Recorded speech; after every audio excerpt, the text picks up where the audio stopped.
It's the Fellowship of the Geek Show, a weekly podcast about comics, the comic book industry, and other geek pop culture. Music courtesy of Manny the Martyr. And now, on with the show!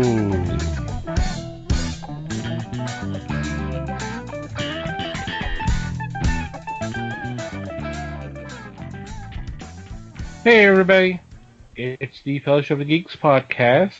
My name is Thomas Schick, and joining me for this episode is Mike Marlowe. Hey gang. And Les Webster. Hello all. How are you guys doing? I'm here. Doing well, thanks. And you? Present. I'm pretty much here too. That's about all I can say as well. So, what's been going on in your corner of the galaxy? Well, this week I stumbled across something kind of cool. It is actually a Kickstarter campaign. It is for a comic called Warlock 5. Those of you who, well, there are probably some of you out there who are familiar with it, but my guess is not many, because this is a series that was originally created in Canada back in the 80s. And it is being rebooted by none other than Cullen Bunn, among a list of others. Cullen Bunn, Jimmy Johnston, Jeffrey Edwards, Andy Poole, Ed Dukeshire, Edward LaValle, and Sean T. King, to be precise. And so it is the story of, it's a kind of a sci-fi fantasy type thing. I'm not sure what time frame it's set in, but it is essentially, for all intents and purposes, a sort of a time nexus type setup where there are a group of 5, I'll loosely use the word heroes, that work together to maintain kind of order in the universe. And essentially the thrust here is that they don't really get along all that well. So I'm sure drama will ensue, and it sounds like kind of a weird, interesting thing, which I like weird, interesting things. So I'm going to check it out. I like the sound of that. You can check it out too. Well, thanks. It's got a good bit of time left. It's still pretty early on. I caught it like right at the beginning, so it will still be available for a few weeks. Available to be backed on Kickstarter. Just search for Warlock 5. I will do that, thanks. Well, then what are you up to, Les? This past weekend, I went to see the Mads at Alamo Drafthouse here in Richardson. For those that don't know, the Mads are the scientists from Mystery Science Theater 3000, Dr. Forrester and TV's Frank. And they appeared at the movie and riffed a film that night. Friday night, they did their take on Glen or Glenda, and I'm sorry I missed that one. But to my surprise, in this live broadcast, they're in the theater with us. Saturday night, the night I went, was a different movie. So I thought that was a pretty nice touch. Instead of getting the movie that was forwarded on Friday, we got to see Walk the Dark Street with Chuck Connors, who, through the movie, I either expected him to pull out the rifle or to start playing baseball. It was his version of Dolph Lundgren in this movie. The movie being poorly based on the story The Most Dangerous Game, where man hunts man. Luckily, the Mads were there to make it interesting, because otherwise this was one that would have put 93% of the audience asleep in the first 10 minutes. It was that bad. Wow. But we had a good time, and hopefully they'll be back soon to do another series for us. It sounds like they are really into the Alamo Drafthouse group, and you're looking about nationwide stuff now. And if they are pleased with that, that means that they will be returning to another location. Sweet. And bringing more terrible movies with them. Lucky us. They have a knack of finding them, that's for sure. Well, there's kind of a lot to choose from. It's not so much a matter of finding them as just sort of picking one out of the plethora. But I think they're brave people because they have to sit through a movie on an average of 8 times to get all their lines down and make it interesting. And that's what they also did with MST3K. So hats off to the Mads, to MST3K, to the Riffers. It's just that much fun. Cool. Thomas? What were you up to, Thomas? Yeah, actually, I came across a Kickstarter that just recently went live. Kind of piggybacking on what Mike was saying. It's from Fresh Monkey Fiction, and these are retro action figures based off of comic book characters that a lot of... I know you guys would know some of these, and I'm sure people in the audience would know. Right off the bat, we have... This is Series 2. Series 1, they also successfully Kickstarted. But right off the bat, we have Nexus, which was created by Mike Barron and Steve Rude. You have Jon Sable by Mike Rell. Madman and this is actually Cosmic Madman by Mike Allred. The Red Hook, who's a newer character created by Dean Haspiel. One of our less than my favorite, Stray, created by Vito Delasante and Sean Izaakse. E-Man by Joe Staton and Nicola Cuddy. Midnight Tiger from it's also in that old Action Lab, created by Ray Anthony Height. And The American was created by Mark Hayden, and that one's more of from the 80s. But essentially, if you pledge $20, you can get one of these figures, or you can go all the way up to where you can pledge to get all the figures if they meet their goal. But one of the platforms is $65. You get an autograph copy of the action figure. So, like, if you want the Madman, you can get it signed by Mike Allred, or the Jon Sable autographed by Mike Rell. And these are nice looking action figures. And I'm seriously tempted to... I don't do action figures, or I hadn't in a long, long time, but these are some nice figures that it's very tempting. Cool. And the fact that 2 of us are talking about Kickstarter campaigns means, gosh, we probably need to do a Kickstarter. It's almost that time.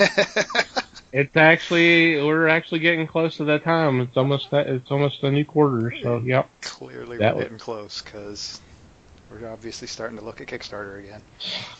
Well, I got an email from, Vito, because I supported not only the ongoing Stray Kickstarter, but a couple of other projects. So I mean, And that's one thing that's really cool about Kickstarter, and I'm sure you noticed this, and people out there who've supported it, they pass it on. Hey, we made our goal, but while you're here, why don't you check this project out? This looks cool. Support that one while you can, and that kind of thing. I think that's really a neat thing. Yeah, it is. Yep. So Yep. I can't recall a campaign that I contributed to that didn't do that at some point. right. They all do it. Yeah, and I think that's a cool thing to do. Yep, sure is. Learn about more cool projects that way. There you go. Well, you mentioned a couple things that I'm ready to plunk money down for. Yep. Well, I think it's like 130 or 150 for all of them left. So if you want to do that, And that's not bad. You're talking 10 figures or better? it was about 8, I think. 8? Yeah. So no, it's not too bad. Still less than 20 bucks a pop. Yeah, because I mean the low end is $20 to get one, so it's a good deal. And speaking of good deals, wow, that's a segue. Nah, that's a segue. Let's take a couple of moments to say thank you to our sponsors. First off, since we're talking deals, let's talk about things from another world. We appreciate them sponsoring the fellowship. Right now, the only deals they're running are their evergreen deals, but they're really good deals. 40% off on select comics, statues, toys, and merchandise. 30% off select pre-order manga titles. And 50% off Nick and Dent comics and graphic novels. So, if you get a chance, go to our website, www.thefellowshipofthegeeks.net, and click on the sponsors tab. You scroll down to the bottom, you'll see information for things from another world, and if you click on one of those images, it'll take you to their website, let them know that we sent you their way, and take advantage of some of these deals, some great deals there. Yeah, and I bet they'll have some deals coming out in the next couple of weeks too. Yeah, they're always running some special deals, but it just now, as of recording time, it's the first of the month, so they just finished up a bunch of specials, and I'm sure they'll have some more coming up here real quick. So just keep watching. Coming, so. Yeah, just keep watching the website because we'll have that stuff updated. Mm-hmm. Also want to thank Peter Smeddy, Alterna Comics, and Make My Indie. And if you're not aware of what Make My Indie is, it is a free digital catalog that covers print, digital, and web comics. Currently, the spring catalog is out. It's 114 pages, full of previews, reviews, interviews for books that more than likely you have not heard of. But there's some really good stuff out there. While you're on our website, you click on that link right there for Make Mine Indie. It'll take you to their website, and you can download either a CBZ file or a PDF file. That is their catalog. It is totally free, and check it out. Most of this stuff is not available through local stores. It's usually just ordered through the individual publisher's website. But that's why you don't have you're probably not familiar with some of the titles, but I'd highly advise you to check it out because there's some really good stories out there. I know Mikey and I have had an opportunity to review for some of them, and we've liked what we've read. Absolutely. So, thank you for all the support. Alrighty, this week's topic. This is going to be an interesting discussion because we kind of, before we started recording, we're kind of going over how we wanted to handle it, and we almost had the discussion before the discussion. Well, and I'm still not sure we decided how to handle it, but that's okay too. Well, that's fine.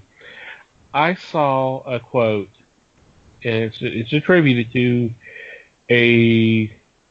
Do we want to say legend? He's definitely a veteran. I think legend is fair. I mean, I really do. He's a creator that's been around since the early 70s. It's a name that a lot of you out in the audience would know, but out of fairness, I don't want to be we don't want to turn this to a picking on a particular creator.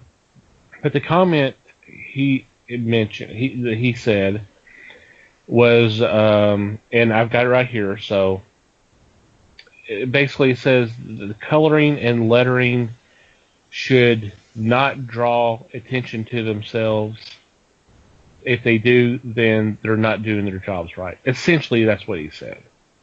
And that struck me because over the course of the last few years, as of being a reviewer of comics and being open to publishers that I may not have had an opportunity to check out before, I've become to appreciate the colorist jobs a lot more. I think it is very underappreciated. It's kind of like what was being mentioned here by this creator. It's pretty much a seen but not heard kind of a mentality. It's just there, and it's a thankless job, I guess. And same thing with the letter. When it's done well, then okay, more times than not, it's the writer and the artist that gets the credit when it's an entire team that put the book together. So it just kind of struck me in the wrong way, and I actually had a little bit of a discussion on social media about this, and it kind of brought up some interesting discussion. But I wanted to bring it into the podcast to talk to Les and Mike, because I have not really heard their opinion on what was said, and kind of get their feelings. So that's what we're planning to do this week. So I'm opening up the floor to you guys. The way I took this originally was shock to essentially say that the writing and the art are the driving forces of a comic just made me wonder. The idea that a colorist doesn't really carry a book strikes me odd, because I've seen so many publications that I'm taken by the way the art is shown rather than the heavy-handed inking or the odd pose of a character. A colorist can overcome that. As far as a letter goes, I can think of one particular letter that, to me, revitalized the form when he was doing First Comics series American Flag. He gave me very amusing terms with his lettering. The gunfire, which would say something to the effect of "Baba Baba Umau Mau" as they're shooting, I thought was very, very funny. Now, this may also have been the writer/artist that gave him this idea, but it was very effective in making the story go forward. Like I said, I was kind of taken aback originally, but I can see this quote by this person because they do both. They do art and they do writing. So I would say that they have a slant. I just don't want them to walk away from the other art forms in a comic book, which are the letters and the colors. Yeah, see, my reaction to this was obviously this is someone who has been writing and drawing too long and who clearly has not played with coloring or made a serious attempt at it either ever or at least not in a very long time, and is by his own admission not a good letterer. I mean, in all honesty, I found that online.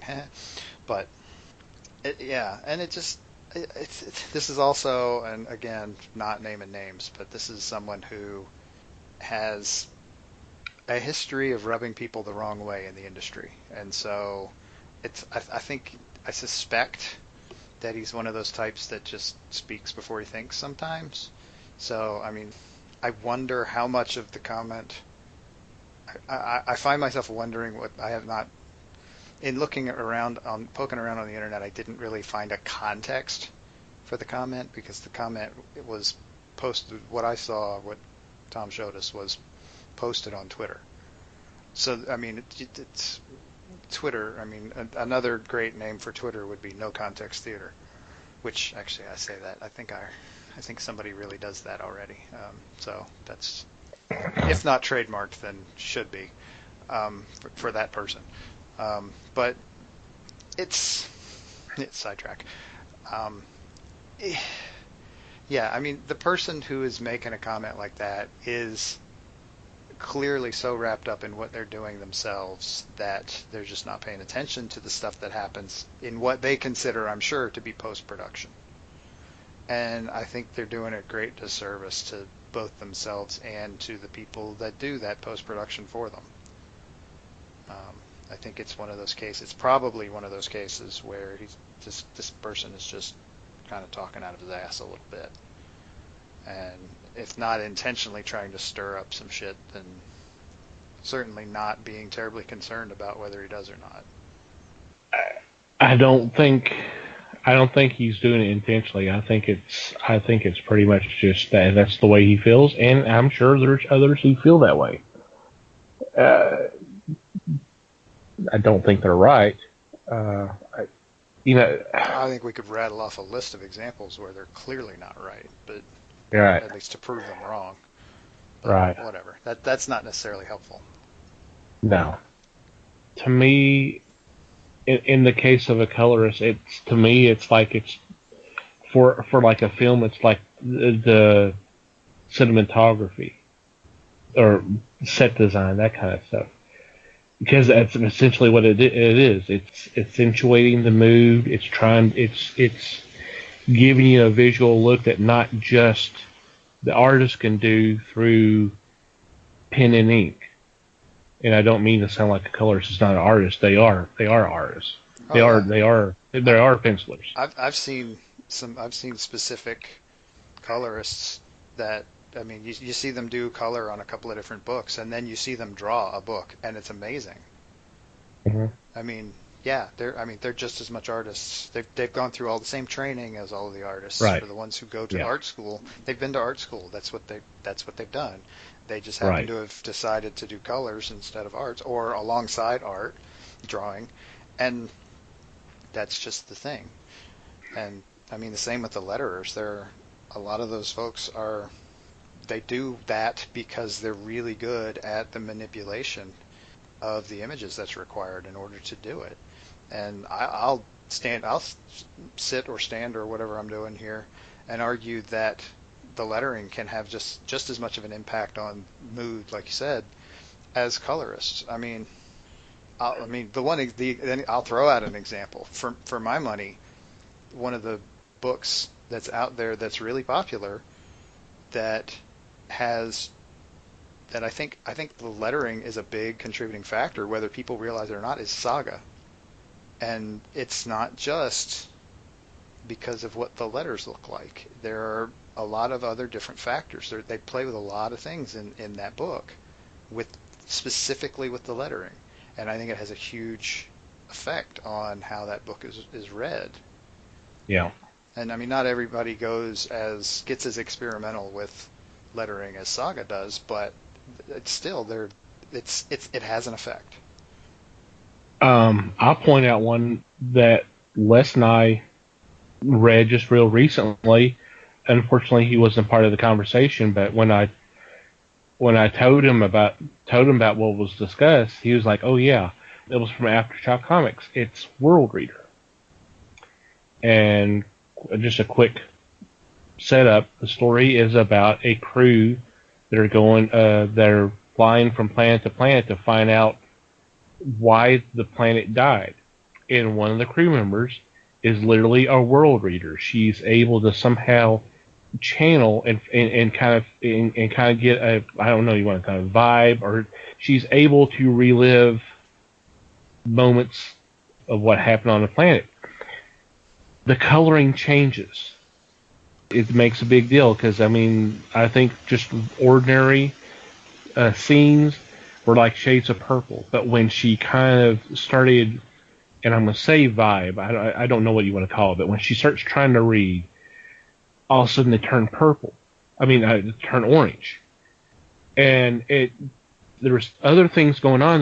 There was color changes that were purposeful that you wouldn't have been able to get if it was just a black and white comic or just a prose story. It helped. It was an interesting element to the story. Both are very good examples, and the public needs to know that the stuff is out there. It's extremely important. To me, it's so important for a story just to have that nice touch.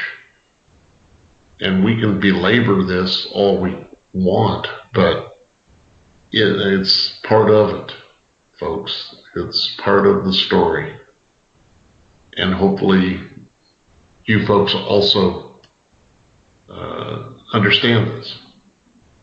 Don't just look at it at the cover and say, well, okay, this is going to be a bad book because of the colors or the lettering. And we have found some really good stuff that may lack in one or the other. Usually it lacks in the art itself. And sometimes it's putting on a ballerina costume on a pig for art reflecting the story, or vice versa. The story may be horrendous, but the art draws you in. And part of the art is the coloring. Coloring can make or break it. Lettering is the same. I remember a word balloon from an old Spirit comic by Will Eisner. And to get you the idea that the person was responding sheepishly was the lettering was, we'll say it, the word balloon was probably an inch or so round, which is pretty good size. The lettering was just about the size of a pinhead. And all it said was, oops. And to me, that conveyed the very thought this person was embarrassed as can be. That's the lettering. Now, the reprints of the Spirit have been in black and white for the most part.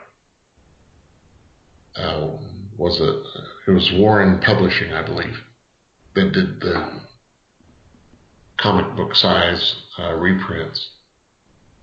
And then it was turned around. The colors were used for the hardbounds that DC established.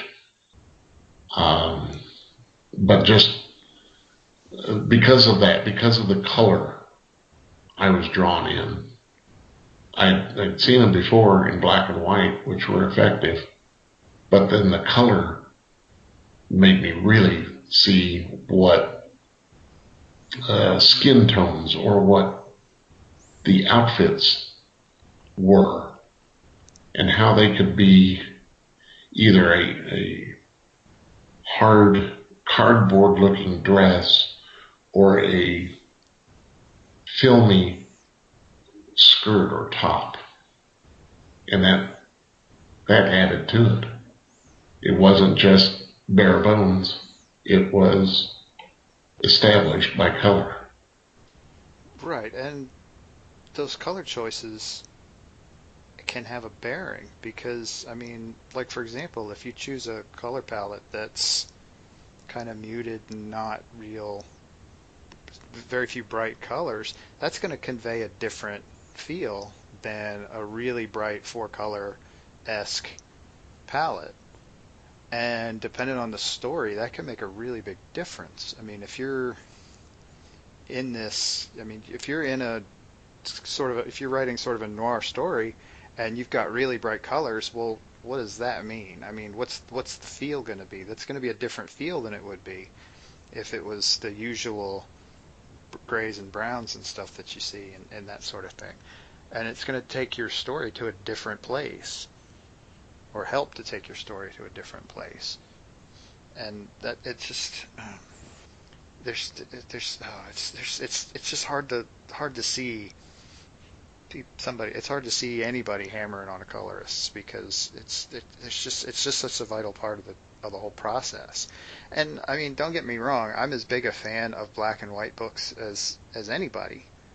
I think they have an important place. I think a monotone color scheme is honestly a color choice. That is you're choosing to do that to an extent because you're really just using whites and grays and blacks. That's a color palette, boys and girls.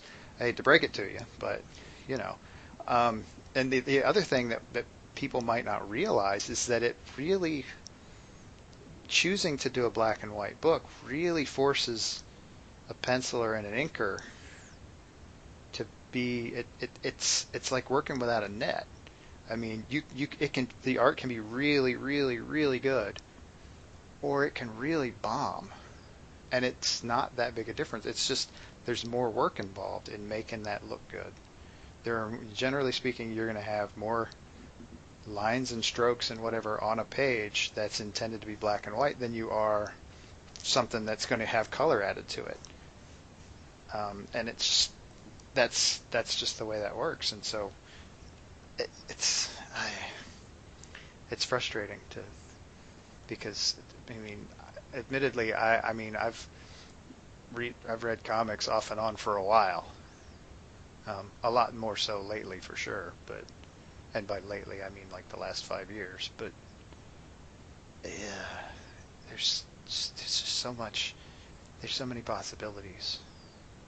And it seems silly to single out one part of the process and say, that one's not as important. Well, maybe you're not doing it right if it's not as important. Maybe you're not taking advantage of the resources at your disposal there, you know? Yeah, it just, I don't know, man. It just, I have watched Steve Hammaker, who colors the covers for Motor Girl by Terry Moore. Of course, one of them that we've talked a lot about in the past. I've seen him stream that live, and now it's being done on a computer, but whether it's being done on a computer or done on paper, that was a lot of work. The attention to detail that he pays to it was incredible, and just to watch, and just stuff that, you know, we may not pay that much attention to. So for someone who's busted his or her ass on doing stuff like on pieces like that, and just to be dismissed by a fellow artist, it just kind of floors me. It really does.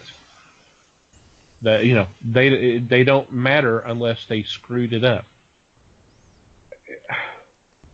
The mentality just kind of, I don't know. Yeah, and I mean, I would love to be as good at something as that for long enough that I can just start shitting on the people around me and get away with it. That would be great. I mean, but guess what? Nobody's really going to get away with that. I mean, this person is the person who said this is going to lose some respect, and mainly because clearly he doesn't have respect for the people around him that he's worked with for decades. And so I don't know. I kind of my attitude is one that I think a lot of people will take, and it's just going to be to blow it off. I mean, okay, he's just a crotchety old dude who kind of doesn't care whose toes he's stepping on anymore, and whatever. I can choose whether I consume his work or not in the future, and just as everybody else can, and whatever. I mean, it's sad because he did do some really great stuff back in the day, and he's done some pretty good stuff recently, and whatever. I mean, I'm not going to get too hung up on it. It's just not worth it. There's too much other good stuff out there to worry about that. Right. So I agree with I that. can choose what what I'm going to consume and what I'm not, and whatever. So I am a lot less likely to consume something created by somebody who's just kind of being a dick every so often. I mean, I prefer to deal with nice people, I think most people are that way. Sometimes they forget that when they act themselves, and they suffer the consequences of that themselves, and that's the way that goes. But for me, I am a big fan of a good colorist, and I'm a big fan of a good letterer, and I kind of wish they got a little more recognition. Do you think he may have said this just to start up a rile, to make people acknowledge what's there? Or is that just too far-fetched? Well, I would never say never, but I don't think so. Is he really that bored? I mean, what would be the point? What purpose would that serve other than, I mean, there are better ways to find ways to give credit where credit is due in that regard than using reverse psychology on people that respect you. That's kind of crazy. I mean, if it was intentional, it was very misguided. My opinion, of course. Right. I don't believe it was intentional, but I've been wrong before. I don't see him as one who starts up stuff intentionally. I think he just feels a certain way, and if you have a problem with it, then that's your problem. And I've seen incidences of that. I've seen incidences where you don't agree with him, then he has no use of you, and that's pretty sad too. But I agree with that. Yeah. Sometimes an asshole's just an asshole. Yep. So you mentioned the wish that they would get a little bit more credit or attention. How do we do that? Besides doing something like this, how do we fix that? That's jumping into a really big question right there. I don't know that there's not a simple answer to that. I mean, comics is not. I don't know if this is going to come out right. I'm not sure comics is big enough to have enough superstar clout kind of within its own ranks to utilize in terms of getting credit for people who aren't currently getting credit for stuff. I mean, I mean, you look on the inside front cover of pretty much any comic book, and there's a list of names.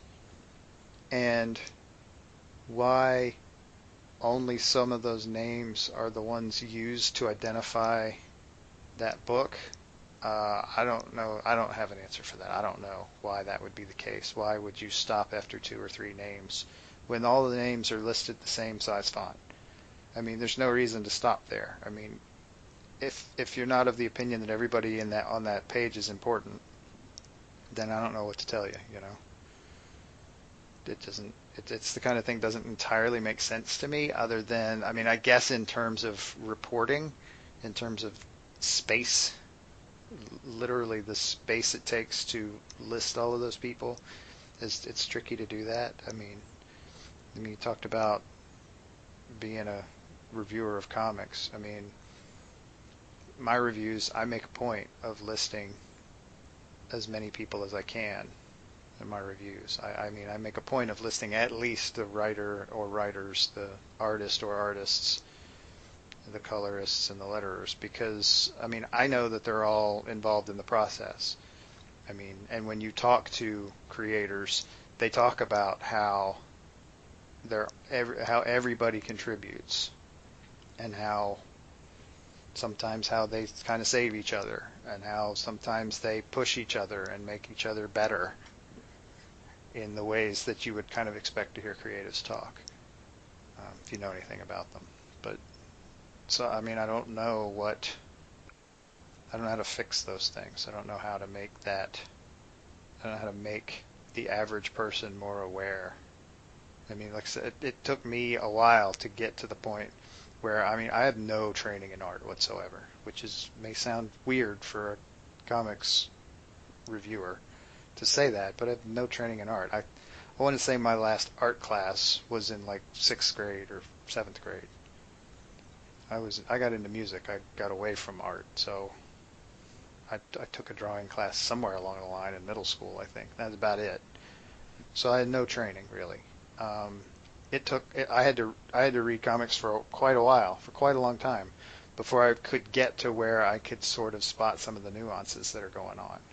And honestly, on the flip side of that, I have quite a bit of training in reading and writing, and sometimes it's still difficult to spot things in there that are clever or interesting or just subtle, to be honest. So, I mean, it's the kind of thing that you can pick up with practice, I guess. And being able to notice those things makes it more real for you. I mean, if somebody does, if you, after reading comics for years, you spot something in a comic that is clearly something that the colorist did to change the mood in this one panel or on this one page, or even in the whole issue, that's going to make you want to go, oh, hey, that's interesting. Who did that? And then you're going to look and see, oh, well, the colorist is this person. Well, okay, well, that's interesting. Do I want to look for more of that person's stuff? Maybe, but the way we report comics now, it's harder to do that because we don't always talk about the colorists. We don't always talk about the letterers and how utterly cool the lettering in Saga is, and how honestly artistic it is in ways that a lot of other comics don't do. But, I mean, you go to Google a letterer, and I mean, I'm not picking on letterers here, but I think it's telling that you go to look at a writer or an artist, and they'll have, I'll just pull this out of my ass a little bit, they'll have 70,000 followers on Twitter, and you find the letterer who's lettered all of their books, and they'll have 3,000 followers on Twitter. Because because a large percentage of them, of the people who consume that stuff, don't necessarily make the connection there. And like I said, I mean, I don't know how to fix that. I don't think there's one thing that can be done to fix that. God, I'm going to shut up now. I think about one of the biggest disservices right now to a colorist is, sorry, but it's done by Marvel. When they list, and I've talked to Thomas about this, but when they list the cover artist, they will tell you Terry Dodson did the cover, not giving recognition to his wife, the inker and colorist for the cover, and that is Rachel Dodson. If you have seen some of their covers for Star Wars or their own comic, Red One, you would be amazed at what the colorist does and gets a feel for fabric or for shock value. A colorist all of a sudden will, in a horror comic, will give you a bright red. And your first thing you think of is a blood reference. It may not be. It may be that they were drawing you away from a crime or a slashing by flashing a red, and as they pan out in the next panel, that you find that it's the wall of a Chinese restaurant. But boom, it was there. The red panel was there, but it was misleading. It cut away from your story to show you something else. And a lot of times, just a color will make you rethink what's going on. Right, it can be jarring. And the artist and colorist can use that to their advantage. Exactly. They can use that to move the story along or to stop it altogether for some reason. I mean, and there are reasons to do that, for sure. But yeah, that may be a full-page panel at the end of that story, or to set you up for the next issue, and you're thinking, whoa, it's all red, it must be blood. But then they come back and give you something different. Right. If nothing else, it could be a novel way to do the fade to black. I mean, you'll get that a lot too. Instead of red, they'll use black or white even to do that. And a lot of times they'll do the gray fade. The gray fade to black. It may be a white panel, and then as it continues, it goes gray finally to black, and may give you a feeling that someone is passing out. Yeah, unconsciousness. Absolutely. It's always fun. Alrighty. You talked about the using the tiny print in the big letter bubble. I've seen that used for that passing out thing as well. They'll showing somebody looking up at somebody, and they're talking like the paramedic, and they're talking to the paramedic's talking to them, say, hey, hang on, buddy. And then the next panel, that letter, that bubble will be the same size, but the lettering will be a little smaller. And then the next one, it'll be a little smaller, and it'll be like faded over, so it's fuzzy. And then the whole thing's just gone. So Yes. A way to use lettering to have the same effect. But anyway. Very effective, that's for sure. Mm-hmm. Makes a difference. Well, been an interesting discussion. Like I said, it just kind of frustrated me because it's something, like I said, I think I've said it earlier tonight. It's just something that I've taken for granted, but I've learned to appreciate it the last couple of years because I've seen where both lettering and coloring have been used for a purpose that's maybe out of the ordinary. And it was used to a good effect, and that's something that makes it memorable. I just had a thought. Okay. this person, this legend we're talking about that we're not naming, did a lot of work, especially in the early years, for DC and Marvel. Mm-hmm.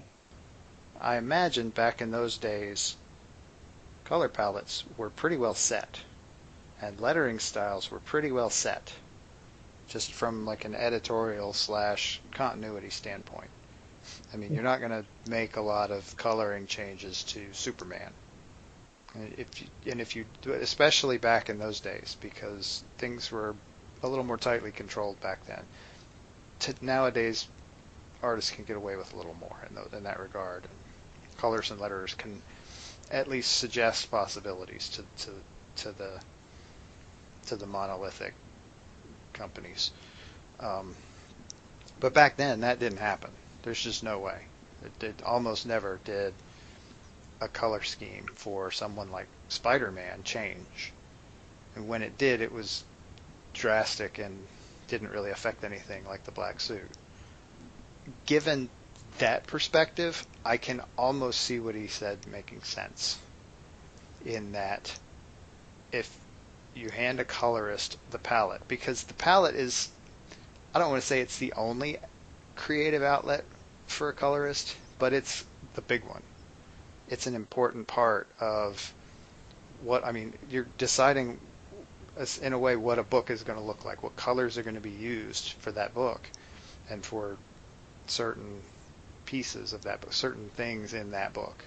I mean, costume colors, for example, is probably the easiest part of it to picture. And the only time you're going to notice something in that setting is if there's something messed up, like he said. So if you're looking at it from that very narrow perspective, today, it's a much narrower perspective than it would have been 30 years ago. I can sort of see it. The fact that this comment was made within the last few years I'm not trying to validate the guy anyway, but I can see how it might make a little more sense from an honestly archaic perspective that this person might be taking. I can agree to that, Mike. Yeah. Palettes in the 50s and 60s were extremely limited, mainly because you used a dot matrix for the coloring. Right. You were limited by the equipment that far back. Yeah. And I bet that's really not going to change through a lot of the 70s. I mean, it's going to get a little better. It's going to get better. Either it's a tighter matrix where you really don't see it, or it's a full-blown color job where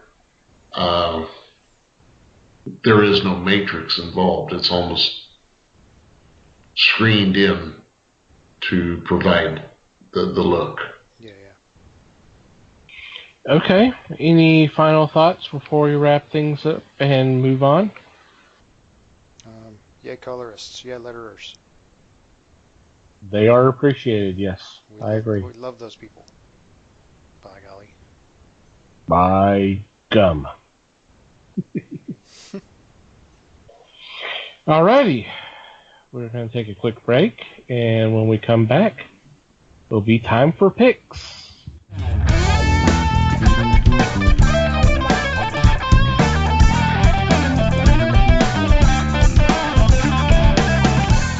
And we're back. It is time for our weekly picks, and I lead off this week. My first choice is from Boom Studios. It's called Misfit City. It's the first issue of a new series, written by Kiwi Smith and art by Naomi Frankiewicz. I'm sure I'm butchered that, and I apologize. The premise is it's about a group of kids in a small town who find out that a kids' adventure movie had been filmed there back in the 80s. And they realize that there may be some truth to the movie. basically what this is it's kind of like a spiritual sequel to Goonies. So the kids go off on an adventure to look for a treasure and all that. It looks real cute. Looks like it might be a fun read. And hey, I'm down for that. Let's have a little fun here. The spirit, something in the spirit of the Goonies. Yeah, that's cool. That's Yeah. fun. That's worth checking out. Yep. Even if you're starting to burn out on this whole '80s nostalgia thing that's going on in popular culture right now, but I digress. Yeah, saying the person who hates the '80s, yes. Right. I try to be fair. I hated the '80s in the '80s, so you know. So you never gave it a chance. Nice. I didn't. Oh, touche, sir. Touche. And one shade from me. One shade, two shade, all for never mind. Mikey, you're up next. I was going to go 3 shades a dollar, but There you okay. go. Well, I'm up next. We're talking about comics now, not being silly. Not that ever stopped us before from being silly, but right. Okay. So my first pick, I'm going to stop now, is an Action Lab book. It is from their Danger Zone, and it is entitled Infinite 7. This is issue 4. I'm not sure if this is the end of this is the end of the first arc. Yes, so this is the end of the first arc. Hopefully there's more arcs because this is a really fun book. This book is about a group of kind of super spies, and there are, I believe, 7 of them. But the deal is that there's one who gets killed accidentally by like a 14-year-old boy, a 14-year-old kid. And the deal is that his identity is kind of a legacy name type thing, and so the person who kills him assumes the name, and so this blindly lucky 14-year-old kid inherits this role on this super spy team, and has no freaking idea how to handle it. And it's a lot of fun, and there's actually quite a bit of adventure, and the kid turns out to be reasonably clever. So obviously he's made it through into the 4th issue of this, so that's a good thing. But it's, yeah, like I said, it's a lot of fun, plenty of action, plenty of this kid trying to be clever, trying not to get himself killed, being worried about getting himself killed. It's a cool read. I was about to say it's been a really cool read. I've enjoyed it so far, and I'm glad it was one of us had mentioned it. So yeah. I've enjoyed it. Who is the publisher again? It's Action Lab. It is a part of their Danger Zone. Yeah, which their is Danger Zone imprint. Which is the not all ages stuff. Right. It's got a little circle with a T+ in it at the bottom of the cover. And I think now with that one coming out, I think the trade's not going to be that far behind it. So I suspect not. If y'all have missed the first couple issues or haven't been able to pick them up at your local store, you're interested in this, go ahead and see if they can order you the trade and pick it up when it comes out. I'm sure they can. Yep. Alrighty, Lester. My first choice this week is Amerikarate number 3, brought to you by Action Lab, Danger Zone. Written by Brockton McKinney and art by Devin Roth. This is a comedy series. You can't take this one seriously at all. In this issue, Sam Kickwell is captured by the nefarious henchman Bloodbreaker.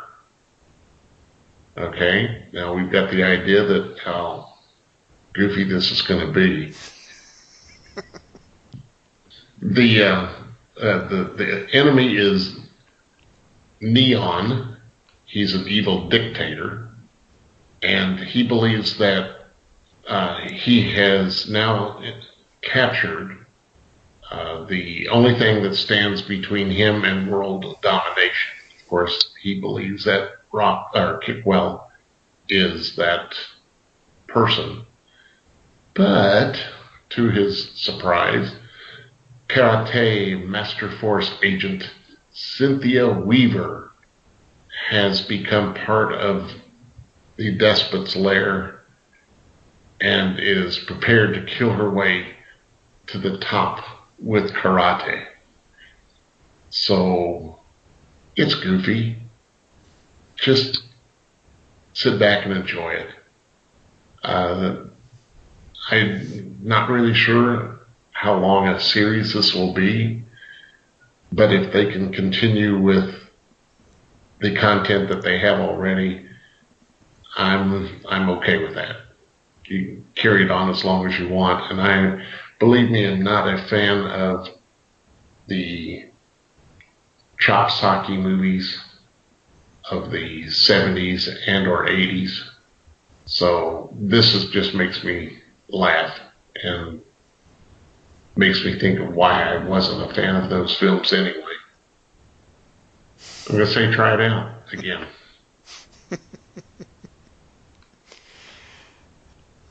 Yeah. Again, 80s throwback, but, Well, only to an extent. hey, That doesn't mean that actually doesn't mean it's not good. Right. It does not mean that at all. There's actually a lot of good stuff that comes along through that route. Yeah. True, very true. There's a lot of crappy stuff too, but we're not talking about crappy stuff right now. We're talking about our picks. That's right. Yes. I am up again, and I'm switching over to IDW Publishing for my next choice. And it is the first of, I believe there's 3 or 4 books, but it's Hasbro Heroes Sourcebook. I think I've mentioned this in previous picks before that I'm kind of a nut of the source books. Image does a couple of them. I was a big fan of the Who's that was done by DC and the Marvel, the official handbook to the Marvel Universe. I got all those and enjoyed the heck out of those. Well, IDW is doing one now based off of the Hasbro lines the books that they're doing. And this chapter 1 or book 1, it has characters from A to D, and it's also including a map of the new G.I. Joe headquarters. And then there's supposed to be another little short story as well. So I dig those things, and if you do, then here's one for you to pick up. Or if you're a fan of any of the Hasbro line books, you might want to pick this one up as well, and you never know, you might find out some information that you're not aware of. In other words, Eddie, if you're listening, this one's for you. Yeah, there you go, Eddie. That's right, because he's a G.I. Joe guy. He is. Alrighty, Mikey. All right. Well, I'm going to jump publishers too. I'm going to jump to Image. And I'm actually going to jump to a book we've talked about on the show in depth. Because Regression #1 is finally coming out this week. Written by Cullen Bunn, drawn by Danny Luckert, colors by Marie Enger. And as we mentioned a few weeks back, this is the story of a guy having essentially hallucinations. And in order to treat them, he makes an attempt at past life regression hypnotherapy. And suffice it to say, this goes horribly wrong. And I don't want to go into too much more detail because like I said, we've talked about it on the show. Go back to our Cullen Bunn interview episode. And I just don't like spoiling stuff for people. But this is going to be a very interesting read, I think. I'm looking forward very much to this series. Yeah, I agree. It was a strong first issue. It definitely wants you to pick up the next issue and see where things are going, and that's what they hope. you know, That's when they right. create a book, that's what they're hoping. They're hoping you're going to come. That it's such a good story, and that there's a hook that will get you to come back in 4 weeks. So, and this one definitely does that. Oh yeah. Very Because much so. spoilers, Mike and I have already read it, and one of us will be reviewing it. We just haven't decided who Mm-hmm. It'll who's gonna. happen. It will happen. We just need to fight over who's gonna actually do it. Hey, yep. Well, I'm going to What? make it unanimous because the storyline is phenomenal. And where Mr. Bunn gets all these ideas, I don't know, but I commend him because he is penning how many books right now, and he's willing to trot another one out there. Yep. Mm-hmm. Alrighty, Les. I too am going to move to a different publisher. I am going to recommend Future Quest number 12 from DC Comics, written by Jeff Parker, art by Evan Doc Shaner. This is the end of this story. This is the finale. And trying to expand upon that is pretty freaking difficult. But you're going to bring all of these characters, Hanna-Barbera characters, together for the finale and say, okay, this is the way it's going to go.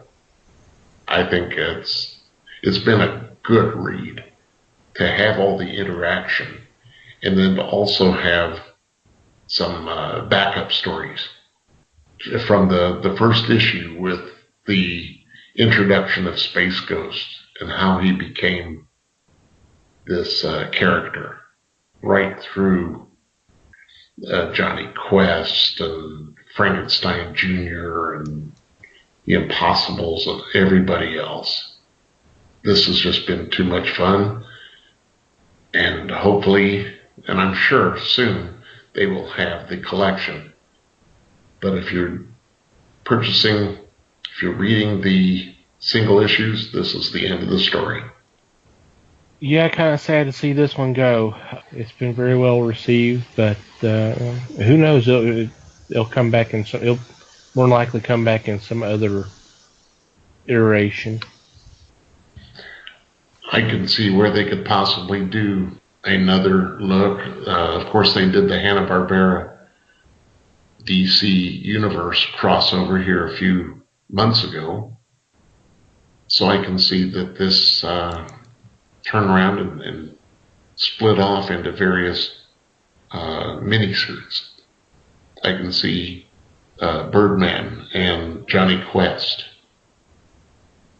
just pull them apart and reform them into another group for another miniseries.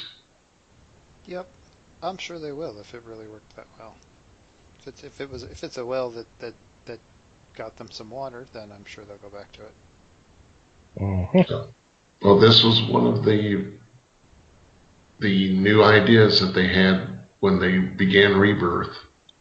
So I think that hopefully this will carry forward. Okay.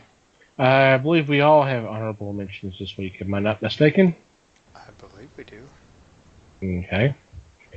My honorable mention is a trade that's getting a new printing and maybe expanded on a little bit if I'm not mistaken. It's from DC Comics. It's called The Last Days of the Justice Society of America. The initial story was written by Roy Thomas with art by Dave Ross. And this actually collects the special, which chronicled obviously the last days of the team before they broke up. Although this is talking about what happened to them after Crisis on Infinite Earths. So this may actually be a different than from the miniseries I was thinking of. But not only is it special, but there's stories from several issues of the old Secret Origins stories or books. Just another indication that the Justice Society's coming back, which is good. They wouldn't be doing this if they weren't trying to prime the fans to get them ready for their return. So I'm glad. And this would be a cool collection pickup, especially Roy Thomas. Man, Roy Thomas handled the 40s characters, 40s superheroes like nobody else. He was writing the Invaders back in the day, which was Marvel's World War II team, and then obviously Justice Society was there. He's a heck of a writer, so I'm glad that this is getting to see a light of day again. I agree. I think this will be a fun read once again. All those Secret Origin stories were good when they were first printed, so to see this again would be welcomed. Yeah, and for someone who maybe hadn't experienced all that before, this would be a great intro. Just saying. Yep, I agree. Mikey, you're up next. Alrighty, I'm back to Image, and those of you who are fans of like source book type stuff will be interested, because this is the second Lazarus source book. This one, I believe the first one focused on the Carlisle family. This one focuses on the Hawk family, and if you're not familiar with Lazarus, A, what's wrong with you, and B, it is a near future world in which governments don't really exist anymore. The world is controlled by a certain number of families. And so there are several in North America, Carlisle being one of the more powerful ones, and Hawk being a neighboring one. Hawk is based in basically the eastern seaboard, whereas Carlisle controls most of the western part of the United States. So this is the source book for the Hawk family. Fun stuff if you're into that. Lots of cool and interesting detail type things. Like me. Mm-hmm. Source book right up your alley, Tom. Yep, another source book. It's a week of source books. It is. Alrighty, Les. Okay, I'm going to round it out with trade paper from Red 5 Comics, written by Dan Handfield, Dino Carvalho, and Nicholas Eli. This is The Rift, and it's to me, a really interesting idea. In The Rift, it tells the story of a woman and her son whose lives change after witnessing a World War II fighter pilot from 1941 crash land in present-day Kansas. This is an idea from Jeremy Renner, and I should say Academy Award nominee Jeremy Renner, that most people know as Hawkeye from the Avengers movies. The woman, Marianne, and her son Elijah find themselves drawn toward the work of Section 47, a secret government organization. So you've got a little Area 51 feel to it, and Marianne and Elijah find that the Section 47 is responsible for rifts that open in space and time. This to me is kind of like the rifts being used on the TV series Torchwood. It was rifts that caused creatures to appear in present-day Cardiff. They do find that that Section 47 tries to send all of the past things back through the portals before time runs out. And if the time runs out, the risks go nuclear. So this is a trade, and I believe that it's going to be well worth the time to look at this one and read it from cover to cover. Sounds pretty cool to me. Yep. Awesome. Good picks all around again, I think. I believe so too. We're not biased or anything. True. Any special shout-outs this week? Nope. Not for me. Okay. None here. Okay. Well, let's get to our regular shout-outs. First off, I want to thank Manny the Martyr for the kick-ass music for our podcast. Really cool dudes, great musicians. Appreciate them supporting us and allowing us to use their music for our show. Thank you guys very much. And second of all, I want to thank the fine folks of Potter & Family, the group of fellow podcasters on Twitter. If you're looking for a podcast, it doesn't matter whatever you're looking for, you more than likely will find it on Twitter. All you got to do, you don't even have to have an account. You just go and do a search, hashtag Potter & Family as one word, and you'll see a list of several different tweets of any kind of show you can think of. We appreciate the guys and gals for retweeting our links, and we've been returning that love. We appreciate their support. Couldn't do this without them. And last but certainly not least, you, dear listener, thank you for downloading and listening to this episode and previous episodes. We do appreciate it. We're always interested in your feedback.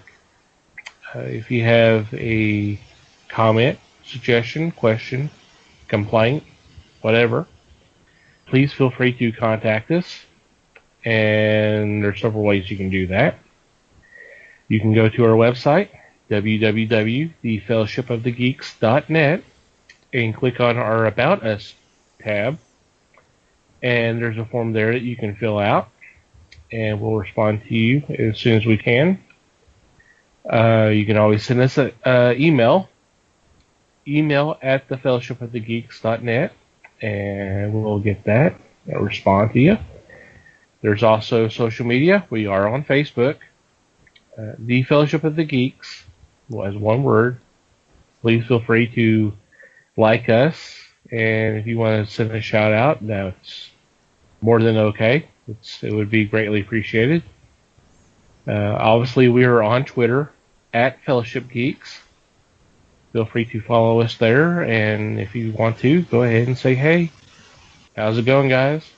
Or whatever, and we'll respond in kind. Mikey has his own personal Twitter account, at Mikey Geek. Feel free to go give him a follow. I have one as well, at TomTCGeek. You can follow me as well, and just do a shout out if you like. That would be awesome. And wherever you download us, our episodes, whether it's through iTunes, Google Play, Stitcher, or if you just listen to us on YouTube, we would appreciate it if you would rate us, whether it's a thumbs up, thumbs down, stars, or whatever. Please do that. And if you have a couple extra minutes available, give us a review. It would be greatly appreciated. Question of the week. Do we have one? Oh, sure. See, you say that way every week, but I pretty much make it up when you say that. But anyway, little peek behind the curtain there. So who's your favorite colorist, and who's your favorite letterer on the comics you read? I mean, if nothing else, it's an excuse to start looking at that stuff and figuring out who some of these people are, because you'd be surprised that it's one of those deals where I mean, like comics, it's a limited group of people. There's only so many people doing these things, and so it's always fun to start recognizing the names when you're looking at stuff. So take a look. Especially letterers. You'll see there's a handful that you'll see over and over and over again. Colorists, there seems to be more, but letterers seems to be a little bit of a smaller group. Yeah. But yeah. Yeah, and the deal there is that there are a handful of people who are really busy doing that stuff, sort of thing. Right. And there's other people that do it as well, but there are some Right. people, some names. There's several names that you will see over and over and over again when you're looking, as far as letterers go. Exactly. And you'll see people, colorists, that you go, wow, I remember when they did the pencils or the inks or all the art on titles. And I used to read that, and now I know that they can do more than pencils, inks, even writing. And speaking of questions, we're going to throw it out there again. We're hoping to do another question and answer episode down the line. So if you have a question that you would like us to answer on a future episode, please go ahead and send it to us, and we'll take it under advisement, and who knows, we may use it and credit you as the sender of the question. On the show. On the show. We did before. We'll do it again. All right. Anything else before we wrap things up? Nope. Just thanks, everybody. Yeah, I take the same attitude. Thank you for listening, and hope to hear from you. And hopefully you'll listen next time, too. Yes, please. Yes, please. Thank you for listening, everybody. We do appreciate it. We love you guys. Take care. Until next time, read more comics and support your local stores.